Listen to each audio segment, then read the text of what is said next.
తెలుగుదేశం పార్టీకి కానీ భారతీయ జనతా పార్టీ అలయన్స్కి ముఖ్యంగా నేను సపోర్ట్ చేయడానికి కారణం, అప్పటికి 10 సంవత్సరాలు కాంగ్రెస్ ఉండి సమస్యల్ని తాత్సారం చేసి గోటితో పోయేదాన్ని గొడవదాకా తీసుకొచ్చి ఇంకా పరిష్కరించకుండా ఉన్నందుకు కొత్తగా ఒక పార్టీ కొత్తగా ఒక ప్రధానమంత్రి గారు అవుతున్నారు, గుజరాత్ ముఖ్యమంత్రిగా ఉండి ప్రధానమంత్రి అభ్యర్థిగా ఉన్నారు, ఆయన సమస్యను అర్థం చేసుకుంటారు.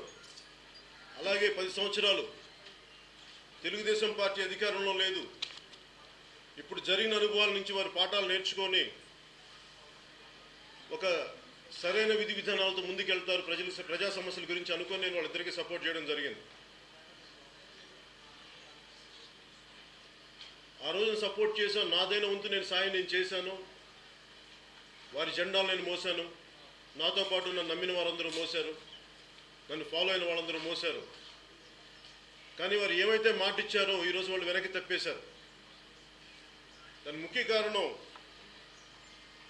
ఆ రోజున సిద్ధార్థనాథ్ సింగ్ గారి మాటలు చూస్తూ ఉంటాను. వారికి సపోర్ట్ చేసినప్పుడేమో నీకు రాజకీయ అనుభవం ఉందా, భారతీయ జనతా పార్టీ నాయకులు ఏ రోజున వారికి మద్దతు పలికినప్పుడు నీకు రాజకీయ అనుభవం ఉందా, నీకేం తెలుసు రాజకీయాల గురించి అని అడగలేదు. నన్ను కర్ణాటక పంపించారు, తమిళనాడు బోర్డర్లకు పంపించారు, తెలంగాణ నలుమూలలకు పంపించారు, ఆంధ్రప్రదేశ్ మొత్తం తిప్పారు. ఆ రోజు ఎవరు నా రాజకీయ అనుభవం అడగలేదు, నీకెంత తెలుసు రాజకీయాల గురించి అని. ఈ రోజున స్పెషల్ కేటగిరీ స్టేటస్ గురించి అడిగితే నువ్వు రాజకీయాల గురించి ఏబిసిడీలు తెలివి నువ్వు నేర్చుకొని రా అంటారు. ఇంతకు మించిన అవకాశవాదం ఏంటో నాకు కనిపించలేదు వీళ్ళ దగ్గర. అలాగే ముఖ్యమంత్రి గారికి సంబంధించి ముఖ్యమంత్రి గారు చంద్రబాబు నాయుడు గారు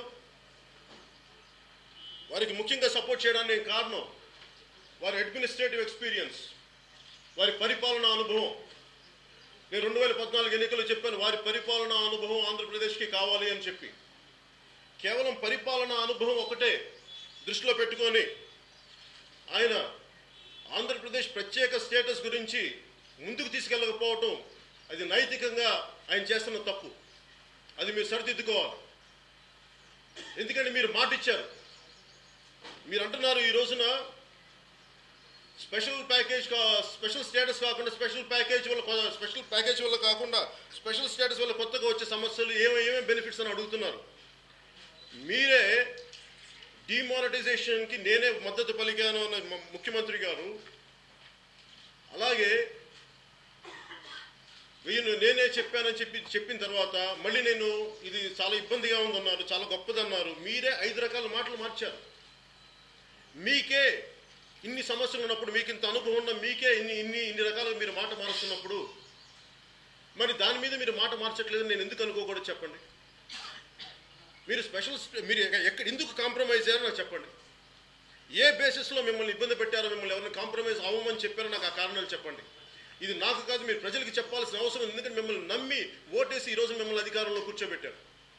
దయచేసి దీన్ని మీరు చేయనప్పుడు మీరు Lee Kuan Yew, Singapore late ex premier లాంటి రాజధాని ఆయన ఆధ్వర్యంలో నిర్మించిన సింగపూర్ లాంటి దేశాన్ని నేను నిర్మిస్తాను, రాజధాని నిర్మిస్తానని చెప్పి ఈ రోజున మీరు ఎలాంటి వ్యక్తులను పక్కన పెట్టుకున్నారు? సుజనా చౌదరి గారు లాంటి వ్యక్తుల్ని. నాకు వీరందరూ వ్యక్తిగతంగా నాకు అందరూ పరిచయం ఉంది. సుజనా చౌదరి గారు కానీ, రాయపాటి సాంబశివరావు గారిని, నాకు వాళ్ళందరి మీద గౌరవం ఉంది. వాళ్ళ గౌరవం నాకు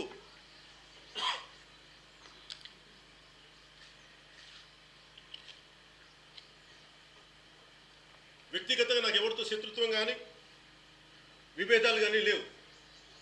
కానీ ప్రజా సమస్యలకి ప్రజల పక్షాన్ని నిలబడటానికి నేను సొంత కుటుంబంతో, సొంత అన్నయ్యతో కూడా నేను విభేదించి వచ్చిన వాడిని.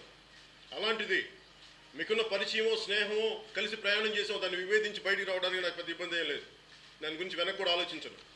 మీకు నాకు ఉన్నది ఒక కామన్ ఎజెండా, ప్రజలకి పనిచేయడం, కలిసి పనిచేయడం అనేది. అది జరగనప్పుడు నేను ఎందుకు మీ పక్షం ఉండాలి? ఒకసారి మీరు నాకు చెప్పాల్సిన అవసరం ఉంది, నాకు కాకపోయిన ప్రజలకు చెప్పాల్సిన అవసరం ఉంది.